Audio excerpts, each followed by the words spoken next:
Hey everybody, Hunter Brown here. I wanted to shoot this video because I am confused on some club kinetics here, and I wanted to get everybody's thoughts. Dieter Olson was kind enough to privately kind of let me know his thoughts, and it did clear up some things, but I wanted to share it with everybody because it might help them. I'll let him explain it hopefully in the comments in this thread.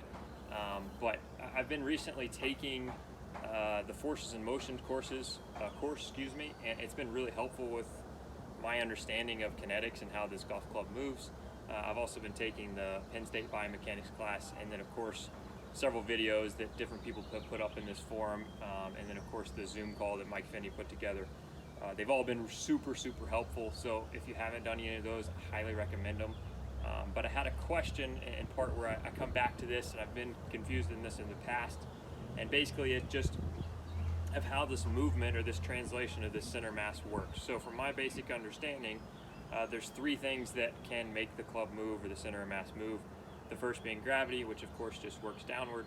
The second being air resistance, to my understanding doesn't have much effect on it. And the third being the golfer applied force through the hands, through the grip that moves this center of mass. So we've all seen the animations that Dr. Mackenzie Sasha has put up of I think it's Adam Scott at the top of the swing, where his center of mass in transition goes upward.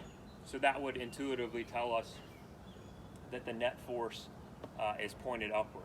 When that net force is of course pointed upward, there's a line of action that goes down this way. So if you were only looking at this club rotation from a net force perspective, then this club would in transition do something like this, right? So it would translate upward and actually rotate the club in the backswing direction.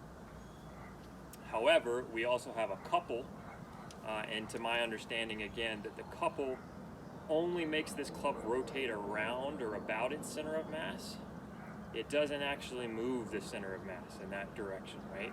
So when you kind of blend those things together, they obviously start to look like an actual golf swing on the way down. And where I get confused about all this is the shallowing conversation. So I've heard several people, and I think Mike Finney says this all the time, whereas when most people are doing the shallowing videos, the only thing they're really talking about is the net force and its reaction upon that shallowing. We're not including the couple in these conversations. And that when we're at slow speeds, the couple is what's dominant. Of course, we know when we get to fast speeds down here in the bottom of the swing, the moment of force takes over and is dominant. But here at the top, and to begin the golf swing, at slow speeds, this couple is what's dominant. The part that I don't understand, and that I would like for everyone's help to help me understand this, is that when we're talking about this shallowing piece, or getting this center of mass behind the net force plane in transition, why does the couple matter?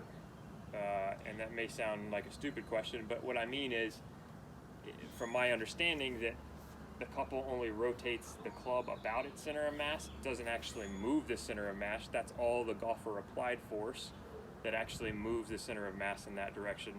So why do we need to actually worry about what the couple is doing to get this shallowing piece to happen?